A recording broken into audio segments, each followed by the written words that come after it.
Hello, and welcome to the Walk with Kev podcast. The podcast where I invite you to join me on my daily walk, where we talk about things like arthritis and healthy living and all that good stuff. It's Thursday morning, it is just after 7 o'clock, and today I'm walking through a park that is near my house. Let me just show you some of the scenery here. We've got a river, a little waterfall, and a nice little walkway through some nature. So it's a lovely morning. It's a little bit cloudy, but the skies are mostly clear. The sun is just coming up now. It's about 10 degrees, I think. It's not too cold. And perfect morning for a walk.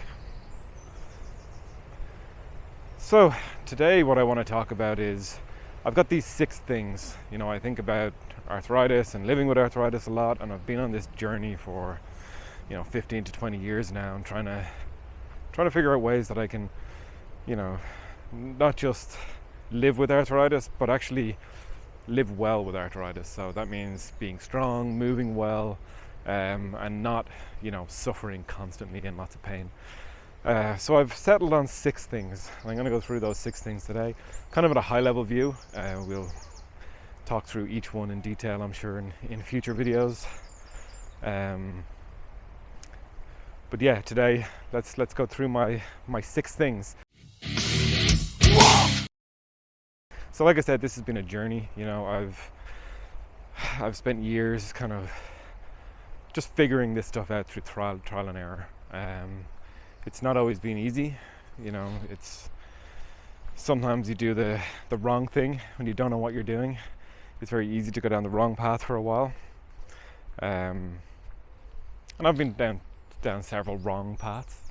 There's a lot of information out there, so it takes some time to even just learn enough to know what you shouldn't be doing.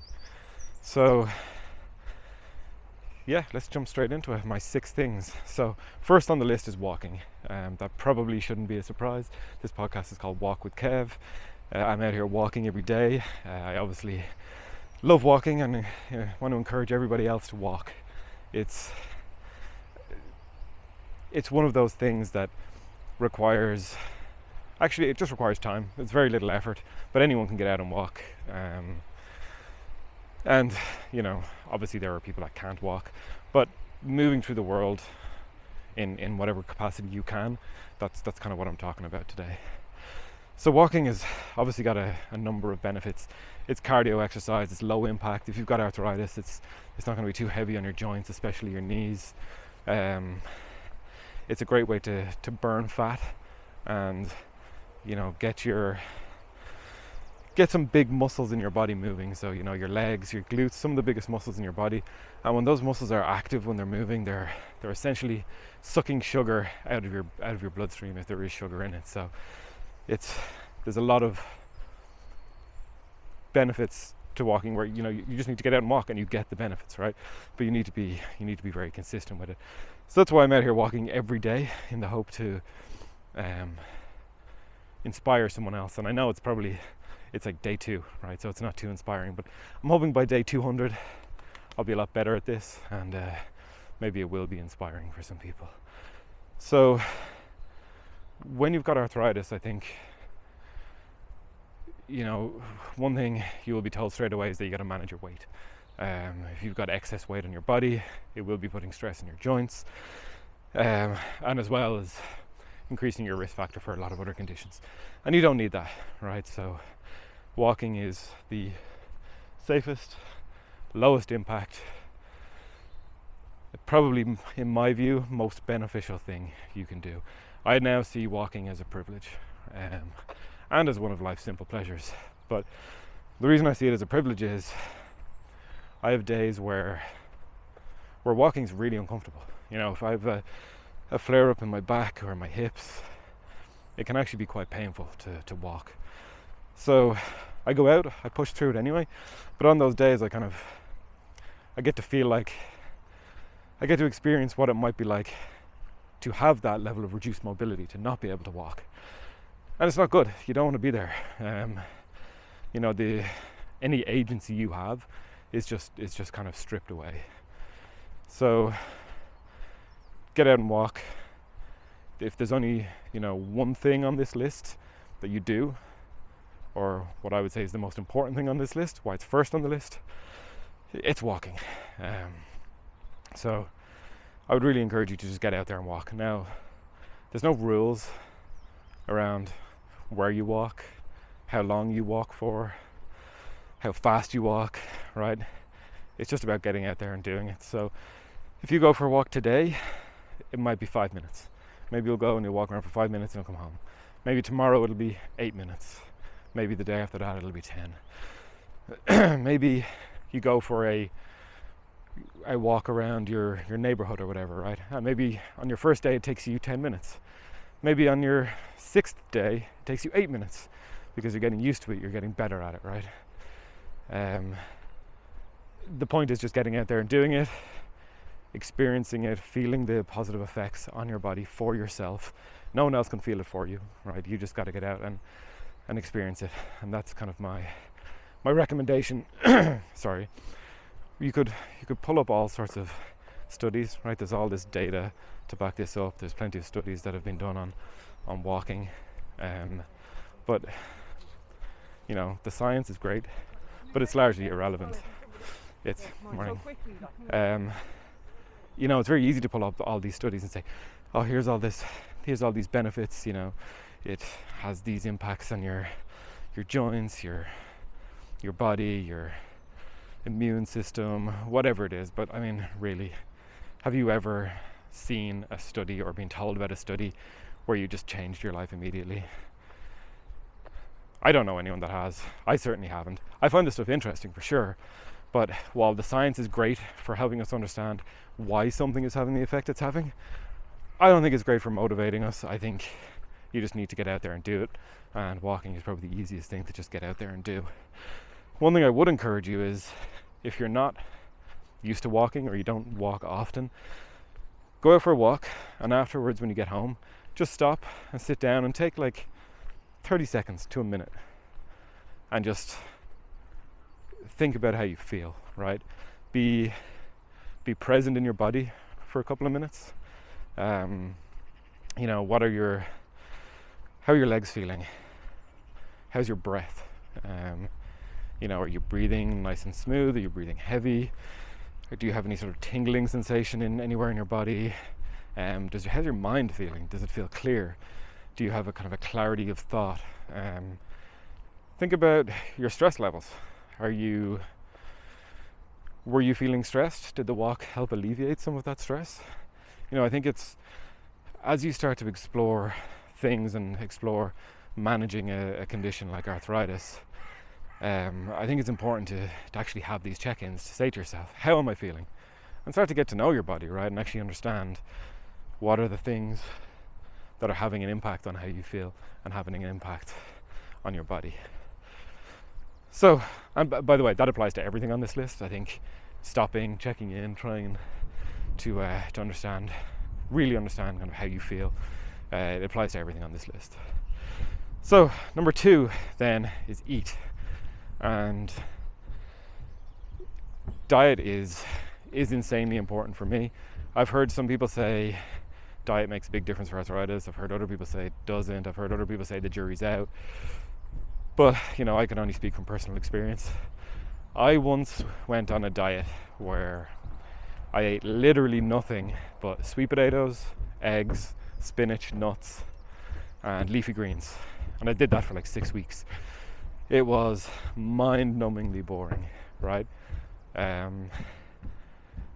was, by the end of it, I was coming up with all sorts of creative ways to combine these foods, just to try and maintain my sanity.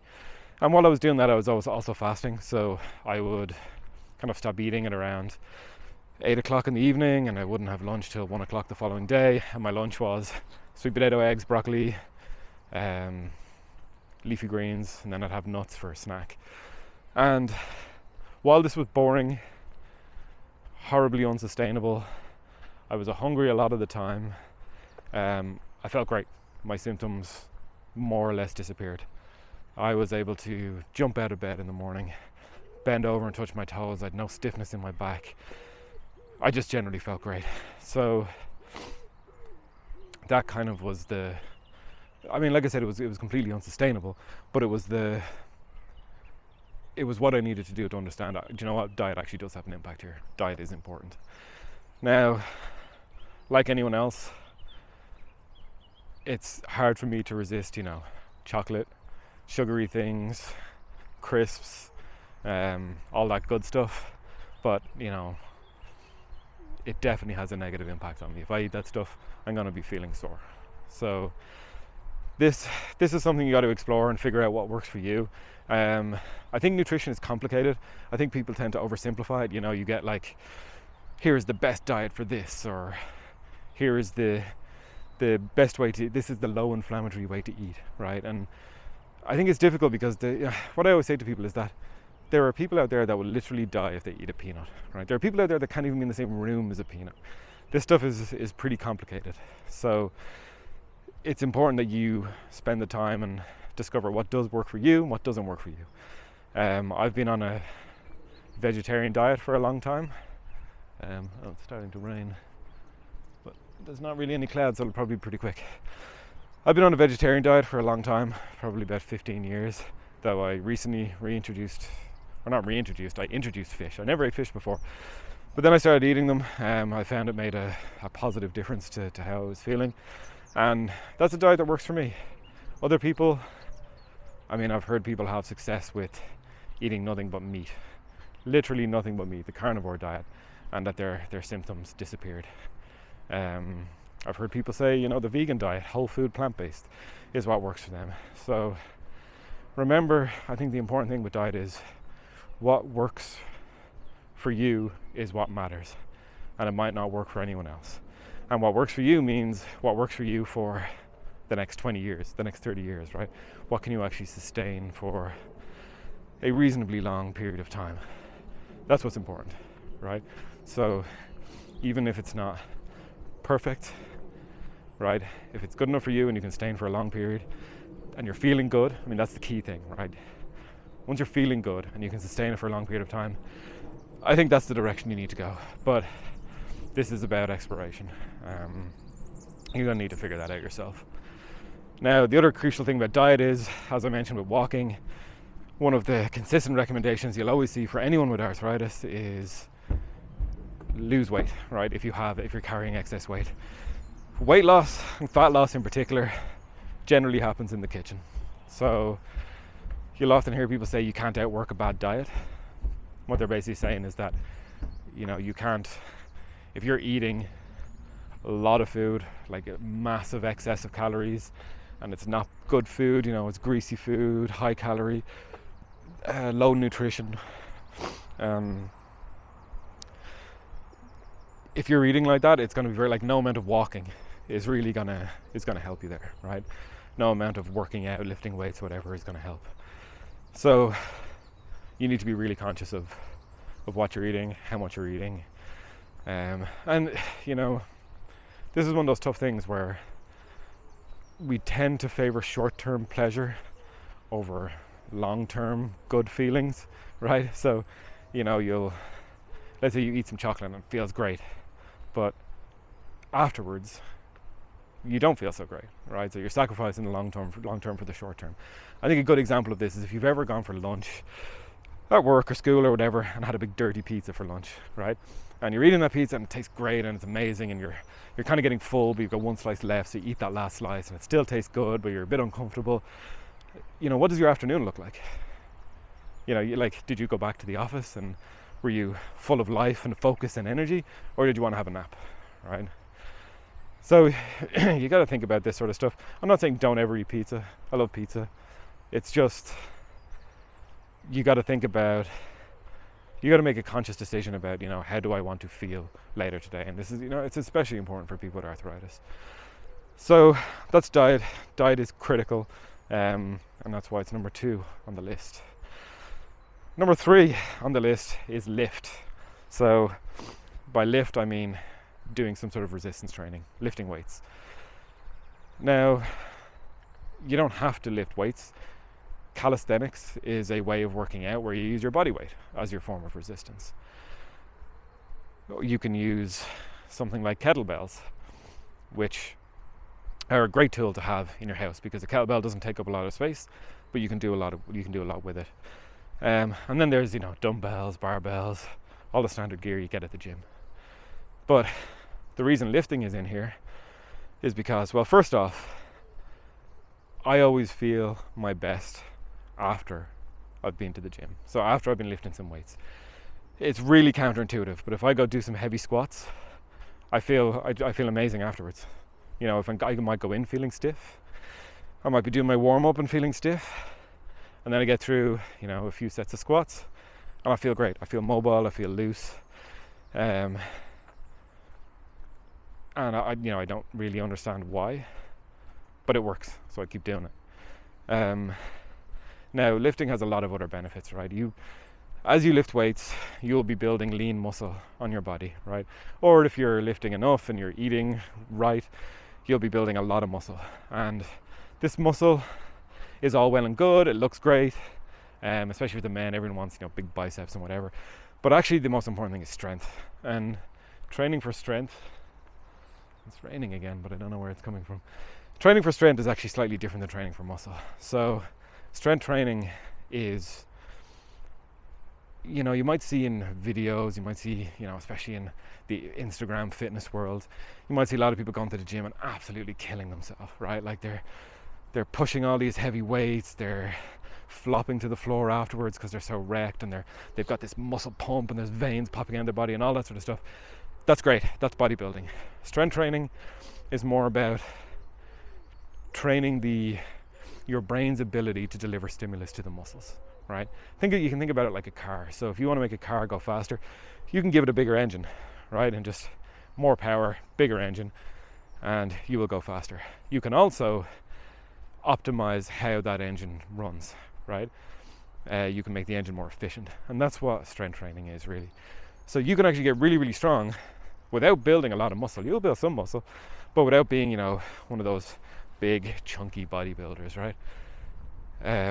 And for me, strength is everything, right? And if you got arthritis, strength should be everything to you as well. Strength is going to help you move around in the world, get up out of your chair, get up out of bed. It helps relieve pressure on your joints, and let's face it, our joints need all the help they can get. And I often ask the question, like, is there anything in life that being stronger is not beneficial for? And I've yet to figure anything out. I can't think of a single situation where being stronger is not better. So strength training, lifting, that is number 3 on the list. I should also say that it has a lot of metabolic benefits. So when you've got muscle on your body, you're going to be burning more calories just by sitting there, right? Your body requires more energy just to maintain muscle. So it's kind of like, if you think about the calories in your body like the fuel in your car, having muscle on your body is like just leaving the engine running, right? You go do some exercise, that's like driving your car, you're burning through fuel. With muscle on your body, what happens is when you're done driving around, you get out of the car and you leave the engine running. So the fuel is just constantly burning. So again, for weight management, lifting is critical. Now, if you've got arthritis, and you're a man in particular, it is very important that you leave your ego at the door. Men tend to lift too much. They tend to do so with bad form. So they're lifting, they're not lifting correctly, they're throwing a lot of weight in the bar, and it feels good. It kind of massages our egos. I've done it a lot. I've gone in and actually felt sore and known I shouldn't have lifted, and lifted anyway, because my ego was sitting there saying, hey Kev, go lift today. You can do it, you can lift strong. I think part of it is even almost defensiveness about arthritis. I don't want to accept my limitations, so I'll go in and I'll push and I'll lift heavier. It's a bad idea. Don't do it. It's something I struggle with, but I would recommend you avoid. For women, a common thing you hear is that women are afraid of lifting weights because they don't want to get bulky. They don't want to get big shoulders and be chunky. And honestly, that's not something you need to worry about. It's hard to build muscle. Building muscle is really, really difficult. I don't think you're going to accidentally build muscle. It takes a concerted effort in terms of the nutrition, eating enough protein, eating enough calories, working out in specific ways to actually build that muscle on your body. So I don't think you need to worry about that. Go and lift, get strong. Everything in life becomes easier when you're strong. Okay, so the next thing on the list is move. And by move, what I mean is flexibility. God, it's starting to rain. I don't have protection for the camera. I really don't want to damage it. What I mean by move is mobility training and flexibility training. So think yoga, right? Pilates, and just any sort of stretching routine you want to incorporate into your day-to-day life. Now, one thing I want to talk about here is flexibility, which is, stretching. So for example, can you touch your toes? Or can you put your hands flat on the ground with your legs locked out? And mobility are two different things. So flexibility is kind of how deep you can get into a stretch or what your range of motion is like in a joint. So how far can you move a joint? Mobility is more about how much control can you exercise at that range of motion. So to give an example of this, of how you'd compare your flexibility to your mobility. Put your leg up on the kitchen table. Now, get a load of books, get a friend, and have them lift your leg and place a book under your heel. So your leg's on the table, then you lift your heel, you put a book underneath it, and then repeat the process. So keep lifting your leg, keep adding a book. And keep doing that until you can't actually lift your leg anymore, right? So your leg is now up on 1 or 2 or 5 books, however flexible you are. So your leg is up on the books and you've kind of reached the highest point you can actually lift your leg and be comfortable. Now, I want you to think about taking all those books away. What happens? Well, what probably happens is that your leg comes crashing down, right? With the books gone, the support gone, you can't actually hold your leg up in that position. That's where mobility comes in. So mobility is the control that you can exercise in the range of motion. If you're highly flexible, you'll be able to get your leg pretty high up on a lot of books. If you're mobile, you'll be able to hold your leg there while the books are taken away. So they're two different things. You can train them in similar ways. With these two, I always recommend getting a coach. When you start stretching, you start doing mobility work. And when I say coach, this could be a yoga teacher, it could be a Pilates teacher. But when doing this sort of work, you need to make sure you're doing it properly, right? You can't, it's easy to injure yourself or program bad movement patterns into your body. So having someone there that can watch you, advise you, help you understand where your deficiencies are is critically important. So there are a couple of things you can do here, I think, day to day that will help. And this is kind of what I did is, well, first off, in the evening, if you're just sitting and watching TV, just get on the floor and do some stretches. That's what I do every evening. I stretch out my hip flexor, stretch out my hamstring. I usually try and loosen up my spine a bit by bending my spine one way then the other. Cat-cow for anyone that knows yoga. And literally just half an hour before I go to bed, while watching TV. I'm still watching TV, I'm just on the floor doing it, I'm not sitting on the couch anymore. And I'm getting some stretching in. There was a time a few years ago where I could barely touch my knees when I bent over. I'd be grasping for my shins. These days I can lock my legs out, bend over at the hips, and put my hands flat on the ground. That took a lot of time, but it was every day. I was just stretching, practicing, trying to get my fingers to my toes. Consistency is what matters here, and also discomfort. Some of these stretches will be uncomfortable, and you do need to push yourself beyond a boundary. But you push yourself a little bit every day and you'll make big improvements actually surprisingly quickly. So like I said, these days I can put my hands flat on the ground with my legs locked out. I never thought I'd be able to do that, and it was literally just from daily stretching. At nighttime I'd stretch. When I was in work in the office, if I went to the toilet, I might do a quick hamstring stretch. While I was waiting for the kettle to boil, I might throw my leg up on the table and stretch out that way. So I just try and incorporate stretching into my day-to-day. Anytime I found myself standing around waiting, it's like, do I check my phone or do I do a quick stretch? I'll do a quick stretch, or maybe I'll check my phone and stretch, right? It's just became a thing that I did whenever I had 30 seconds, right? So stretching and mobility. Now, the reason this is important, obviously, for arthritis is you want good range of motion in your joints. You want to be able to move them the way they're meant to move. And you want to strengthen, so this is where the mobility comes in. You want to really strengthen your ability, or you want to really strengthen the joint while it's moving. So you want to have control over it, right? You want to, the mobility part is where you can really actually control the joint no matter what way it's moving or what position it's in. You can see the sun now, if you're watching the video, is coming up behind me. Where is it? Oh, it's over my shoulder there.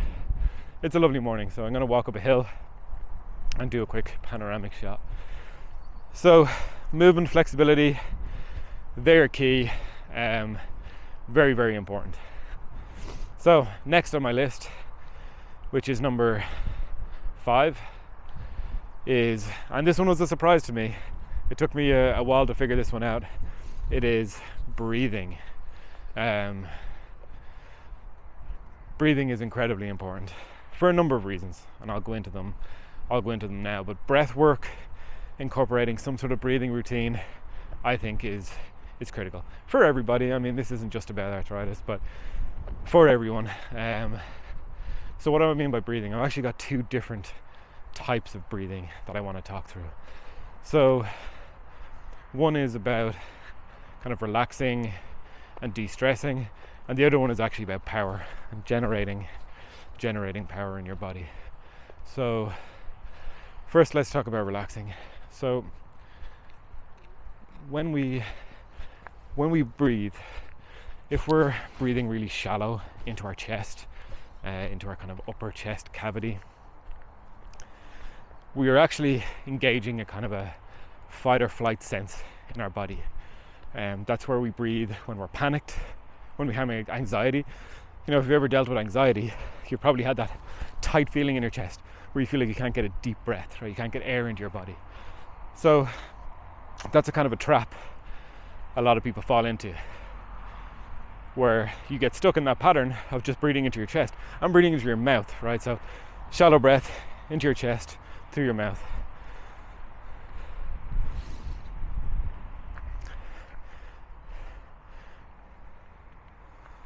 Doing a quick panoramic view of where we're at. Sorry if you're just listening to this. I'm at the top of a hill and just thought I'd do a quick look around. So yeah, breathing. So what is the antidote to that, right? To this shallow breathing, top of your chest, anxiety.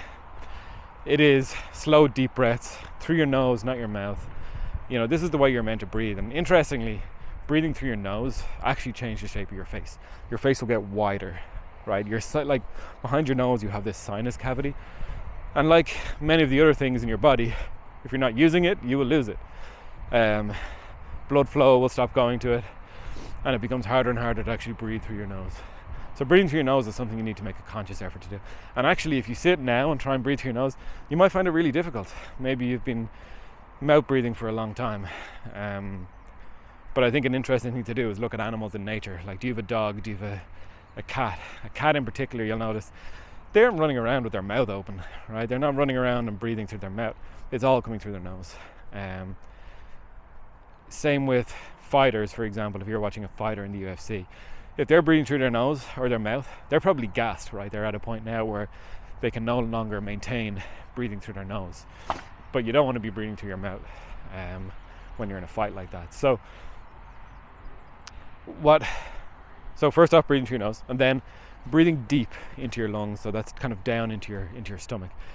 And actually, this engages a different part of your nervous system. So this engages the part of your nervous system where you relax, where your body actually is calm, and your body enters that kind of, or your mind enters that place where it's like, okay, I'm safe, I'm calm now, I'm relaxed, I can breathe, I can relax. So training yourself to actually breathe through your nose and deep down into your lungs, into your chest cavity, is vitally important. Now, one application of this that you can try out right now, and I invite you to try it right now, if you can. If you're in public or something, it might not be the best idea. But if you can't touch your toes, right, I want you to try this. Bend over, reach down as far as you can, okay? Now, pause for a second and kind of appreciate where you are. How far can you reach? Are you reaching your shin? Are you kind of just shy of your toes? Where are you at? Right, so just pause there, hold yourself in that position. Now I want you to take a deep breath through your nose, calmly, just deep down into your belly. And as you exhale, just try and bend further into the stretch. So as you breathe out, bend further into the stretch. I'm pretty sure you'll find some more range of motion there. So you can breathe to help your body move, right? And this is something that if you do yoga, is a key part of doing yoga, right? Part of yoga is you breathe as you move. And one of the reasons behind this is that we have a tendency to hold our breath as we stretch, right? When we get into hard positions, we hold our breath and we're like, oh, I'm trying to reach for my toes and I'm holding my breath, and right? But when you do that, your body kind of enters this panic state where everything tightens up, all your muscles tighten up, because, you know, you're holding your breath. What's going on? Something bad, right? You know, we're tense. We're not feeling loose. We're not feeling relaxed. So, you know, your muscles react accordingly. But if you breathe, and if you breathe calmly, you can increase your range of motion and you can move better. You can improve your movements. So that's one part of breathing: movement, being able to move better, being able to move easier. The other part is power, and this is something I learned from reading the work of Pavel Tsatsouline, who is a Russian strength coach. He's an expert in strength training, and he's one of the people, I think he credits himself with introducing kettlebells to the Western world. But I learned a lot of it from him about strength training through his books and through videos and podcasts. If you listen to Joe Rogan, he's been on there, so you could check out that episode. But he talks about power breathing, and power breathing is the idea where you're using your breath to generate power. So if you watch a power lifter as they're setting up for a lift, so let's say a squat, right? You've got a barbell on your back, you're about to go into the squat. What you'll notice is that they take this big giant breath, right? And that breath goes all the way into their belly, and then they will descend into the squat, right? They will lower their body down into the squat motion. They're still holding that breath, and then as they're coming out of it, right as they're hitting that sticking point, the hard part of the squat where your legs are coming up just past parallel, they will start to kind of breathe out. But they won't just flop. The air won't just kind of flop out of their body. They'll do it in a controlled way, or it's right. It's kind of like a hissing sound almost. You can go and it's kind of releasing tension. So what's actually going on here is when you're lifting heavy, you need to brace, right? And to brace, what you do is you breathe into your stomach, deep into your stomach, and you can try this now, right? Take a breath into your stomach, right? Hold it. You want to feel that right down in your belly, and now squeeze, right? Just squeeze everything around your belly where that breath is. So your stomach muscles, you can bring your elbows into your side and just tighten up, right? What you're doing is creating something called intra-abdominal pressure. You've got this air in your abdomen, you're squeezing all your muscles around it, and that's creating a cushion for your lower back. And what that cushion does is support your lower back. So when you're squatting heavy, when you're deadlifting, whatever it is, you know, you're going to be putting a lot of pressure on your back, and this will help protect it, right? It adds a bit of cushion. Think of it like an airbag that you've got inside your body. So that's part of it, right? So you've got this balloon in your body helping relieving that pressure. The other part of it is, with that balloon is tension. Now, let's use a balloon as an example. If you've got a balloon and you blow it up and you hold it, right, and you hold it by the I don't know what that part is, I don't know what you call it, the bit that you blow through. If you hold it by that, right, you've got a balloon. If you touch it, you can feel there's pressure in it, right? You know there's air, there's something inside pushing out. There's tension all around the rubber of the balloon. Now, if you burst the balloon, it will just kind of flop to the ground. So bursting the balloon is like having your big breath in your belly and just going bleh, right, and just letting it out. But if you let go of the nozzle, I don't know what to call it, the bit you blow in, if you let go of that, the balloon will fly around the room, right? It'll go all erratic and it will go everywhere.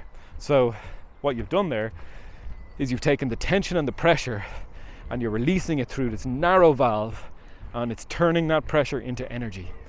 And that's kind of what you're doing in your body. So if you want to try this out, you can even do it with a push-up, right? So get down onto the ground into a plank position, right? Arms out in front. When you're doing your push-up, you want to keep your elbows into your side. It's very important. But before you actually descend into the push-up, take that deep breath into your belly. Hold it, squeeze everything. Try and squeeze every muscle in your body. You're trying to create tension. And then lower yourself into your push-up. And as you're coming out of your push-up, if you're feeling struggle, you can start to let some of that air out in a kind of a hissing sound, like a tss, right? And as you're doing that, you will find you get this little boost in your muscles. That tension is being turned into energy, just like with the balloon. So that's breathing for power. Interestingly, with arthritis, I use this all the time, right? That brace I use all the time. Where, for example, let's say I'm sitting on a couch and I've been sitting there for too long and I haven't moved in a while, and I'm feeling my lower back is sore, and getting up is going to be stiff, and I'm going to need to like use my arms and stuff like that. Actually, what I'll do is I'll move to the edge of the couch, I'll take my breath, I'll brace, and I'll go kind of let a little bit out as I stand up, and I've actually created support for my lower back, and I can get up and I can move, and it's a lot more comfortable. So that's where breath, that power breathing, actually helps me on a day-to-day basis, but it's also critical for lifting, especially again, if you have spondylitis like me, you want to protect that spine, you want to move properly, you want to lift properly, so that bracing is hugely important. To go back to the other breathing, the breathing kind of for relaxation and for presence, for being in the moment, that also helps with anxiety. You know, anxiety and stress are bad for inflammatory conditions, right? This is true of psoriasis in particular, right? If you've got psoriasis and you're stressed and you're anxious all the time, you're probably going to have a flare-up, and your psoriasis is probably going to be pretty bad. So just getting into that routine of sitting down and breathing deep into your chest, breathing slowly, it can really help relax you, right? And help control some of those feelings, bring your body back to a relaxed state, and ease some of that stress and anxiety, and your body will thank you for it. So that's breathing. We're now at the last item on the list. I'm going to have a couple of bonus items after, but the last item on my list of 6 things is sleep. So sleep is critically important. I think it was the World Health Organization, I'll have to dig out who this actually was, but some sort of health group went as far as to say night work should be classed as a carcinogen, because not sleeping properly, not sleeping through the night is so bad for you. It's so unhealthy that you could class it as a carcinogen, which is kind of terrifying. I don't sleep well. I don't sleep well at all. With arthritis, I often, wake up in the middle of the night, I'm feeling stiff, or maybe I don't even wake up feeling stiff. Maybe I just roll over, and because I'm stiff, the pain of rolling over will wake me up. Or like this morning, I woke up, 6 o'clock or something, and I couldn't get back asleep. And it might happen at 3 o'clock in the morning. I just can't get back asleep, and I can't get back asleep because I'm uncomfortable, right? I'm sore, I need to get up and I need to move around. Now, sleep is where recovery happens, right? When you're sleeping, your body is like washing all the waste that's accumulated in your brain and in your muscles. It's like solidifying memories. It's doing all this sort of maintenance on your body, right? That's what's going on when you're sleeping. So if you're not sleeping, you're not recovering from workouts, you're not recovering from injury, from illness, all these things. Sleep is critically important. So it's important that you focus on it. And I think most of us at this point probably know what good sleep hygiene looks like. So I'm not going to talk about sleep for too long. You need to incorporate good practices in your life in whatever way you can figure out works for you.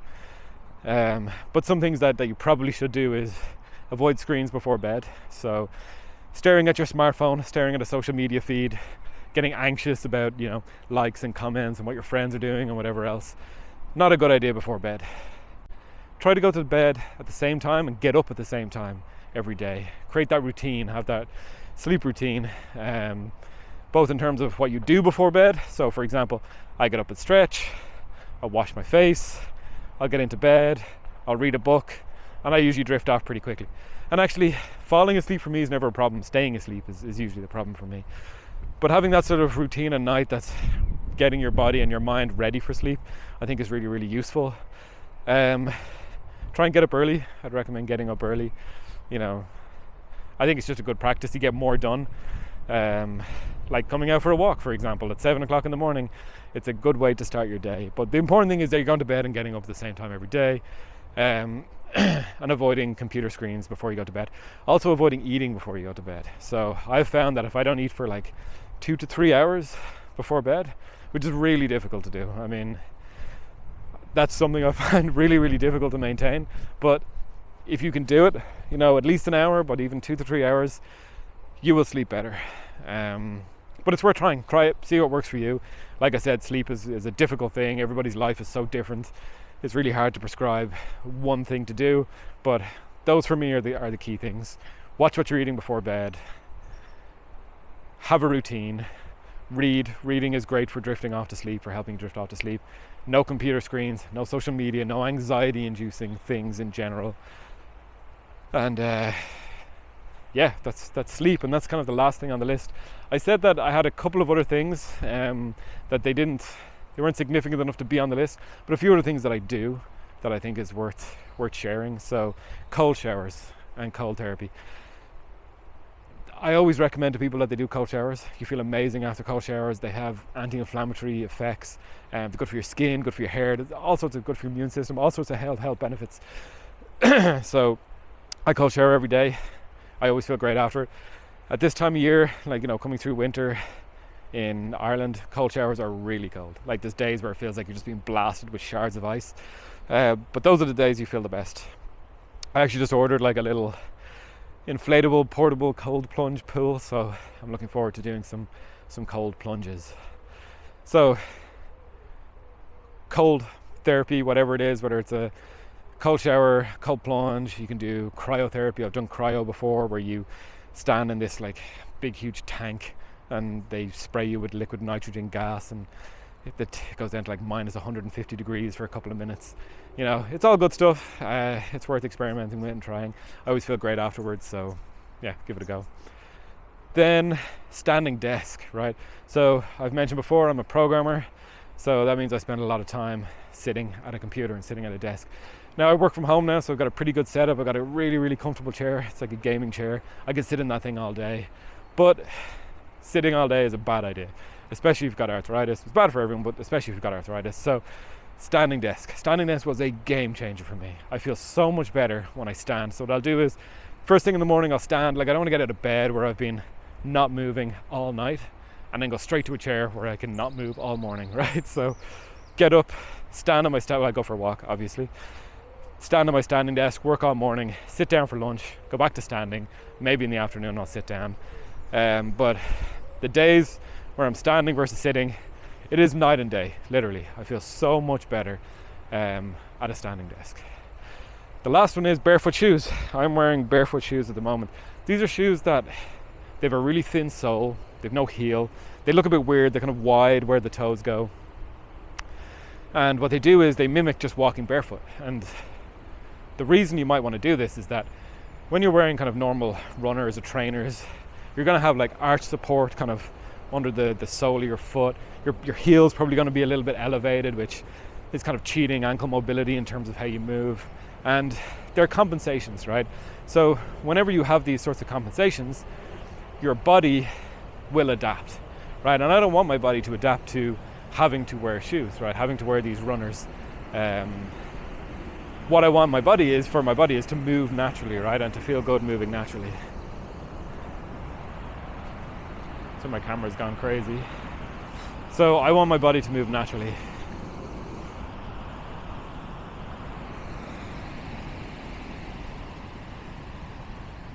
So That's why I wear the barefoot shoes. I want to build strength in my muscle, in my foot, in the sole of the foot, in the arch of the foot, strength in my ankle. That's important to me. I want to move properly. I want my gait to move properly. When I lift weights, when I squat, I'm always wearing barefoot shoes, or I'm barefoot, because I don't want to cheat the movement. I want to be able to move my joints through the proper range of motion, naturally, as God intended. So there are 3 other things: cold showers, standing desk, barefoot shoes, along with the 6, just to recap: walk, eat, lift, move, so mobility and stretch, breathe, and sleep. And they're the 6 things that I've discovered are kind of critical for me for health, fitness, and living with arthritis. But not just living, right? Like, I don't want to just live with arthritis, it's not that thing that I'm just carrying around on my back. I want to live well, right? I want to thrive, I want to be strong, I want to be able to move for a long time. So this, for me, has been a journey of discovery. And hopefully these 6 things can kind of give you some sense of direction, or at least give you a starting point for your own journey of discovery, right? You can take each of these points and just start looking into them, start figuring out, what works for you, what doesn't work for you, how you feel. And I'm coming to the end of my walk, so thank you for joining me today, and I will see you or talk to you again tomorrow.